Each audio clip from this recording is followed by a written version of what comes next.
હવે એમના પછીના નિખિલભાઈ કાલરિયાને વિનંતી કરીશ. સત્પુરુષમાં વિશ્વાસ એ જ મોક્ષ માર્ગની ખરી કમાણી. એમનો વિષય છે સત્પુરુષમાં વિશ્વાસ એ જ મોક્ષ માર્ગની ખરી કમાણી. સ્વામિનારાયણ ભગવાનની જય. પૂર્ણ પુરુષોત્તમ ભગવાન શ્રી સ્વામિનારાયણ, પૂજ્ય સ્વામી બાપા, આપણા સૌના મોક્ષદાતા પૂજ્ય ગુરુજી, બ્રહ્મનિષ્ઠ સંતો, પાર્ષદો તથા દેવ જોગી પરિવારના તમામ હરિભક્તોને ભાવથી જય સ્વામિનારાયણ. આજનો મારો વિષય છે સત્પુરુષમાં વિશ્વાસ એ જ મોક્ષ માર્ગની સાચી કમાણી છે. આ લાઈન બહુ નાની આપને લાગે, પણ આપણા જીવનની જેટલી પણ સત્સંગ કરીએ એ બધું આમાં આવી જાય. હવે આને આપણે થોડું ડિટેલ 3 અલગ અલગ વસ્તુ આની અંદર છે. પહેલું છે સત્પુરુષ, બીજું છે વિશ્વાસ અને ત્રીજું છે મોક્ષ.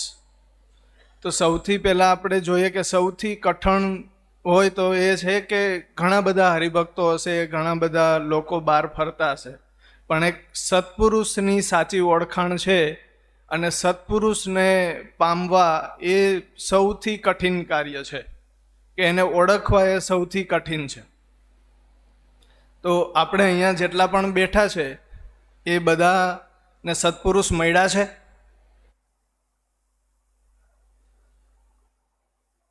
જો હા છે, જે લોકો માને છે એવું, અને આપણે અહીંયા જેટલા પણ બેઠા છે એ બધા આપણે લકી છીએ, નસીબદાર છીએ કે ઓછી મહેનતે આપને એવા સદગુરુ મળ્યા છે કે જેના બધા જે લક્ષણો એક સદગુરુના કીધા છે એમનાથી પણ એ વિશેષ છે.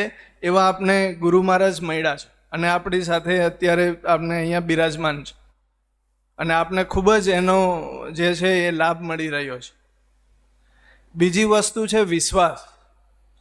વિશ્વાસ છે એ જેમ આજના ફર્સ્ટ હાફમાં જે પ્રવચનમાં વાત આવી હતી કે પ્રેમ સ્વામીએ વાત કરી હતી કે ઘણીવાર હરિભક્તો આશીર્વાદ લેવા આવે, પછી દાયરું ના થાય, યા તો એવું થાય તો કે ભાઈ સ્વામીએ તો આશીર્વાદ આપ્યા હતા પણ એવું તો થયું નહીં. પણ એ કહેતા પહેલાં આપણે આપણા ખુદને વિચારવાનું છે કે આપણે શું પહેલાં એને લાયક છીએ, આપને શું એટલો વિશ્વાસ છે, આપને એટલો મહિમા છે. પહેલાં આપણે એને યોગ્ય બનવું પડે, તો પછી એના જે વચન છે કે એમાં આપને વિશ્વાસ રહે. ઘણી વખત આપણે ગુરુજીની આજ્ઞા હોય તો એમાં પણ આપણું તર્ક કરતા હોય. હવે તર્ક અને વિશ્વાસમાં શું ફરક છે? તો તર્ક અને વિશ્વાસમાં એક્ઝામ્પલ લઈએ તો તર્ક છે એ એક્ઝામ્પલ પાણી કે એની આપણે ઊંડાઈ માપવી હોય તો એવું કહે કે ભાઈ કંઈ શેનાથી તમે એને માપી લો, યા તો કોઈ વસ્તુમાં તમારે નવું કંઈ સ્ટાર્ટઅપ કરવું છે તો એમાં ઘણી બધું કેલ્ક્યુલેશન હોય, પણ જો તમને શ્રદ્ધા અને વિશ્વાસ હોય તો એમાં તમને જરા પણ સંકોચ થાય કે થોડું પણ એમાં આપને એનું પેલું ના થાય કે આમાં હું સક્સેસ નહીં થાઉં. તો એ વિશ્વાસ છે. ઘણી વખત આપણે જ્યારે નાના હોય ત્યારે છોકરાઓ આપણે મેળા પેલા થતા તો મેળામાં ને જતા હોય તો એના પપ્પાની આંગળી પકડીને એની હારે જતા હોય તો એકદમ બિંદાસ હોય, નીડર હોય, કે એને કોઈ ભય ના હોય કે હું આમાં ભૂલો પડી જઈશ, આમાં ખોવાઈ જઈશ તો મારું શું થશે. શું કામ? કે એને વિશ્વાસ છે કે ભાઈ જેની આંગળી પકડીને હું ચાલું છું એ મારું ક્યારેય અહિત થવા દેશે નહીં. એમ એવા જ સમર્થ ગુરુ અને સત્પુરુષ આપણા બધા પાસે છે.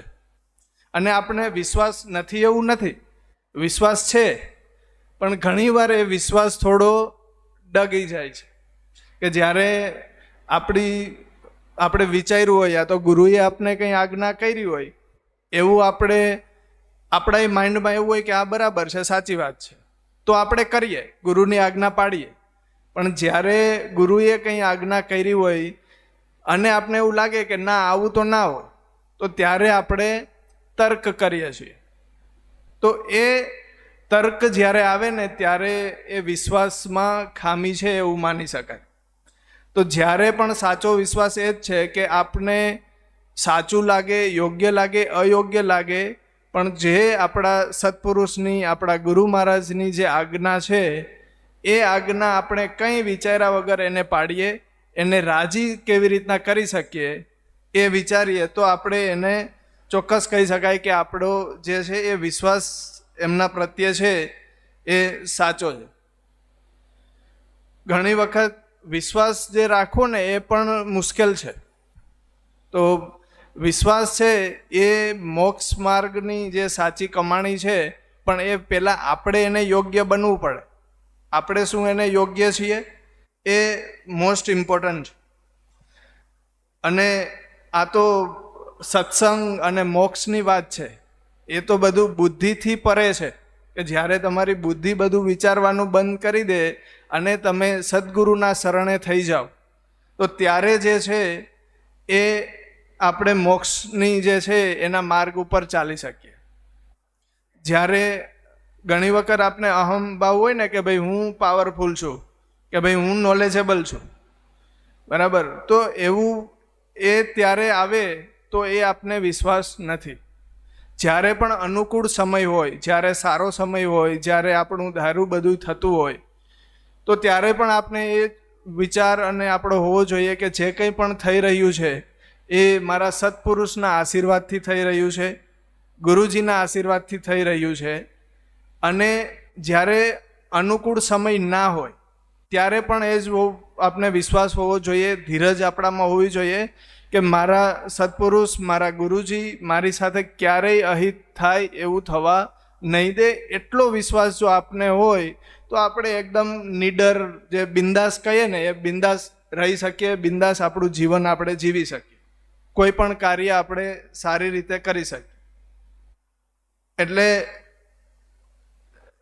સ્વામી બાપાએ પણ કીધું ને કે સાક્ષાત સવિતાના ભાગ 3માં 278ના કિરણમાં કીધું છે કે ગુરુની જે આજ્ઞા યા સત્પુરુષની જે આજ્ઞા છે એ આજ્ઞા આપણે જે આજ્ઞા થઈ છે એમાં કંઈ વિચાર્યા વગર કે આ આજ્ઞા પાડીશ તો મારું માન વધશે, મારું માન ઘટશે, લોકો શું વિચારશે, સારું વિચારશે, ખરાબ વિચારશે, એ કંઈ પણ વિચાર્યા વગર જે છે એ અગર આપણે ગુરુની આજ્ઞા પાડીએ, સત્પુરુષની આજ્ઞા પાડીએ તો આપને ખરો વિશ્વાસ છે એવું આપણે માની શકાય.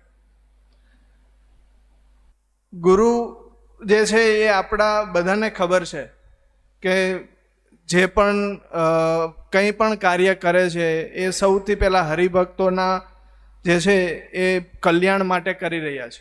આટલી જે છે એ ઉંમરે પણ એ આટલું બધું વિચરણ કરે, બધું કરે છે. હું ઘણી વખત આની પહેલાંના પ્રવચનમાં મેં કીધું હતું કે ગુરુ આટલી મહેનત કરે છે કોના માટે? સંતો આટલી મહેનત કરે છે, આપણે બધા મહેનત કરીએ છીએ એ તો આપને સમજાય કે આપણા વારસાગતમાં જે દીકરા દીકરીઓ હોય એના માટે આપણે કરીએ છીએ. પણ સંતોનો આ મંદિર બંધાવે, એના માટે વિચરણ કરે, એમાં એનો શું સ્વાર્થ? માત્ર એક જ સ્વાર્થ કે વધારેમાં વધારે હરિભક્તોને હું સત્સંગ કરાવું, સારામાં સારું જે છે એ લોકોને મોક્ષ માર્ગ પર વધારેમાં વધારે જીવોનું કલ્યાણ કરી અને મોક્ષ માર્ગ પર એને લઈ જઈએ.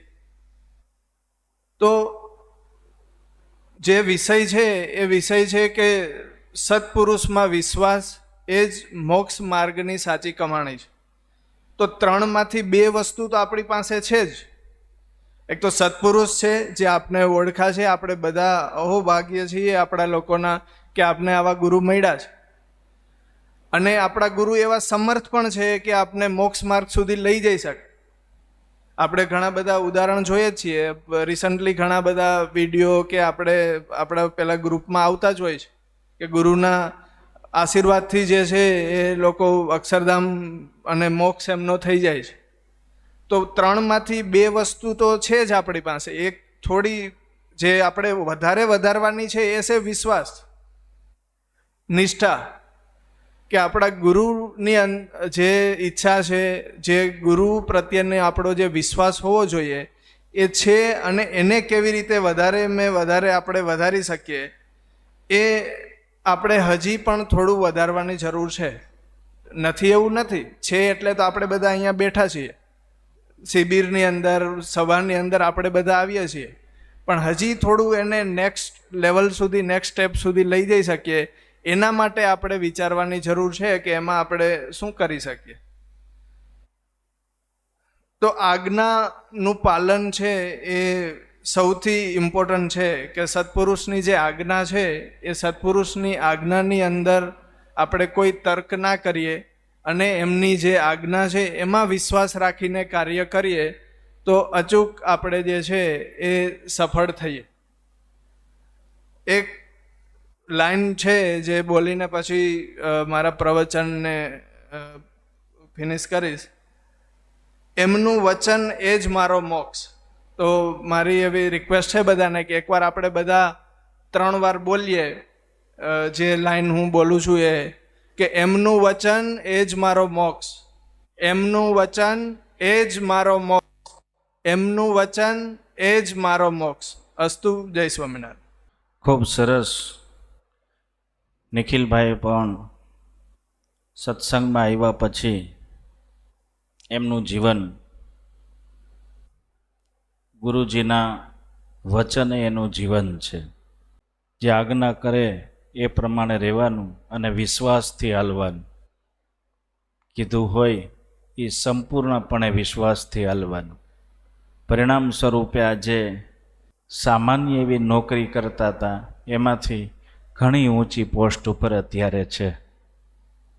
એનું કારણ માત્ર ગુરુ મહારાજનો વિશ્વાસ.